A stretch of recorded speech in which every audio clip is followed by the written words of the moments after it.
Olá irmãos e irmãs do canal Planeta Deus. Ofício Divino, também conhecido como Liturgia das Horas, é uma das mais antigas e belas expressões da oração da Igreja Católica. Trata-se de uma oração comunitária e contínua que santifica o tempo ao longo do dia, convidando os fiéis a se unirem à oração de Cristo, o sumo sacerdote, que intercede sem cessar diante do Pai. Rezar o ofício não é apenas recitar salmos ou leituras, mas participar de um diálogo sagrado entre Deus e seu povo, um diálogo que ecoa desde os primórdios da fé cristã. O ofício divino tem suas raízes nos costumes de oração do povo judeu, especialmente na prática de rezar nos momentos marcantes do dia, pela manhã, ao meio-dia e à tarde. Jesus, sendo judeu, certamente participava dessas orações. Após a sua ressurreição, os primeiros cristãos mantiveram essa tradição, reunindo-se para orar em comunidade, como vemos nos Atos dos Apóstolos.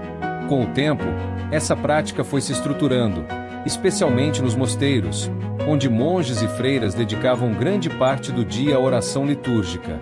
Assim, o ofício foi se tornando a oração oficial da Igreja, confiada especialmente aos sacerdotes, diáconos e religiosos, mas aberta a todos os fiéis. Mas o que o ofício representa na vida da Igreja? Ele é a oração da própria Igreja. Enquanto a missa é o sacrifício eucarístico, o centro da vida cristã, o ofício é a oração que prolonga esse sacrifício ao longo do dia. É como se a Igreja, espalhada por todo o mundo, nunca deixasse de louvar a Deus. Em algum lugar do planeta, a cada hora, há vozes elevando salmos, hinos, leituras e intercessões. Isso é profundamente consolador.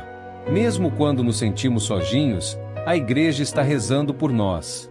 Na vida pessoal, rezar o ofício é permitir que a palavra de Deus molde o nosso coração. Os salmos, que formam a espinha dorsal do ofício, expressam toda a gama da experiência humana: alegria, dor, confiança, arrependimento, louvor. Ao rezá-los, não estamos apenas falando com Deus, mas deixando que Ele nos fale. É uma escola de oração e de vida espiritual. Muitos santos encontraram nessa prática uma fonte inesgotável de força, paz e discernimento. Quantos livramentos já não ocorreram por meio da reza do ofício? Embora não possamos quantificar os favores divinos, pois a graça de Deus ultrapassa toda medida, inúmeros testemunhos ao longo da história atestam a eficácia dessa oração. Monges rezavam o ofício durante as invasões bárbaras, pedindo proteção para os povos. Missionários levavam consigo salmos para enfrentar perigos e solidões. Famílias inteiras, em tempos de guerra ou enfermidade, encontraram consolo nas horas canônicas. A oração litúrgica, feita com fé e perseverança, atrai a misericórdia de Deus sobre nós, nossas famílias e o mundo inteiro. Quanto à frequência, o ideal é rezar o ofício todos os dias, pois ele foi feito para santificar cada dia. Tradicionalmente, ele é dividido em várias horas: laudes, manhã, vésperas, tarde, completas, noite, ofício das leituras, pode ser rezado em qualquer hora, e as horas menores, terça, sexta e nona. Para os leigos, não é obrigatório rezar todas as horas, mas muitos escolhem rezar ao menos laudes e vésperas, que são consideradas as horas principais. O importante não é a quantidade, mas a fidelidade e a disposição do coração. Quanto ao primeiro católico a rezar e compartilhar o ofício com o mundo, não há um único nome, pois a oração litúrgica nasceu com a própria Igreja. Os apóstolos, logo após o Pentecostes, já viviam em oração constante. Atos 1,14. São Paulo exortava os cristãos a orar sem cessar, 1 Tessalonicenses 5,17, e essa exortação foi vivida desde os primeiros séculos. Já nos séculos III e IV, figuras como Santo Atanásio, São Basílio e, mais tarde, São Bento de Núrcia, deram forma mais organizada ao ofício, especialmente nos mosteiros. Foi São Bento, no século VI, quem estabeleceu uma regra monástica que incluía a oração das horas como pilar da vida espiritual, e essa tradição se espalhou por toda a Europa e, depois, pelo mundo. Hoje, graças aos avanços da tecnologia, qualquer pessoa pode rezar o ofício, mesmo sem ter um breviário físico. Aplicativos, sites e livros acessíveis colocam essa riqueza espiritual ao alcance de todos. E isso é uma graça imensa. A oração da Igreja, antes restrita a clérigos e religiosos, agora convida todos os batizados a participar desse coro universal de louvor. Rezar o ofício é, portanto, muito mais do que cumprir uma devoção. É entrar no ritmo do coração de Deus. É deixar que o tempo, muitas vezes caótico e corrido, seja transformado em tempo de graça. É unir-se à multidão incontável que, desde os tempos apostólicos até hoje, canta ao Senhor dia e noite, sem cessar. Que cada um de nós, em sua medida, possa abraçar essa oração antiga e sempre nova, e assim contribuir para que o mundo inteiro seja envolvido pela luz e pela paz que só Deus pode dar. No Brasil, terra de profunda devoção mariana e de uma fé vibrante e acolhedora, o ofício divino tem encontrado novos espaços de florescimento. Nas paróquias, especialmente nas celebrações matutinas ou vespertinas, muitas comunidades já incorporaram as laudes ou as vésperas como preparação para a missa ou como momento de oração comunitária.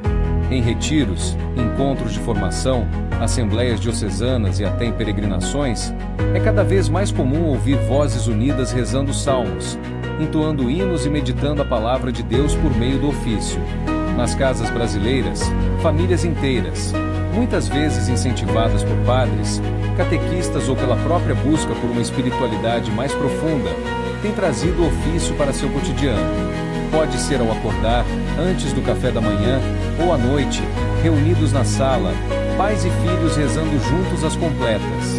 Esses momentos simples, mas carregados de graça, transformam lares em verdadeiros pequenos mosteiros, onde o nome do Senhor é invocado com amor e confiança. E nesses tempos de tantas inquietações, incertezas e desafios, ter um momento fixo de oração ao longo do dia é como ancorar a alma em Cristo, que é nossa rocha e nosso refúgio. Nos eventos eucarísticos, como congressos eucarísticos, romarias, jornadas mundiais da juventude ou mesmo nas celebrações diárias nas catedrais e santuários, o ofício divino muitas vezes precede ou acompanha a Santa Missa, criando um clima de recolhimento, adoração e escuta atenta da palavra. Ele prepara o coração para receber Jesus na Eucaristia e prolonga essa comunhão depois da celebração. Em Fátima, em Aparecida, em Roma, em Jerusalém ou em pequenas capelas do interior do Brasil, o mesmo ofício é rezado, em línguas diferentes, mas com um só coração, o coração da Igreja que nunca deixa de louvar. É belo perceber que, mesmo em meio à diversidade cultural e geográfica, o ofício une os católicos do mundo inteiro numa mesma oração. Quando um jovem no Amazonas reza as laudes ao nascer do sol, ele está espiritualmente unido a um monge na Polônia, a uma religiosa nas Filipinas e a um sacerdote no Vaticano. Essa comunhão invisível, mas real, é um dos grandes tesouros da vida eclesial. O ofício não é apenas uma oração individual, é a voz da Igreja que, em todos os tempos e lugares, canta a misericórdia de Deus. Por isso, convido você, que está ouvindo ou lendo estas palavras, a experimentar essa riqueza espiritual. Comece devagar, talvez com as laudes pela manhã ou as completas antes de dormir. Deixe que os salmos falem por você nos dias de alegria e nos dias de dor. Permita que a Igreja ore em você e por você. E, ao rezar, lembre-se de que você não está sozinho, está unido a milhões de irmãos na fé e, acima de tudo, ao próprio Cristo, que é o verdadeiro celebrante de toda oração. Se este conteúdo tocou seu coração, não deixe de curtir, se inscrever no canal Planeta Deus e ativar o sininho para receber mais vídeos que alimentam a alma, fortalecem a fé e nos aproximam cada vez mais de Deus. Que o Senhor abençoe sua jornada de oração e que o ofício divino se torne, em sua vida, uma fonte constante de paz, esperança e intimidade com o Pai. Deus abençoe você e toda a sua família. Amém.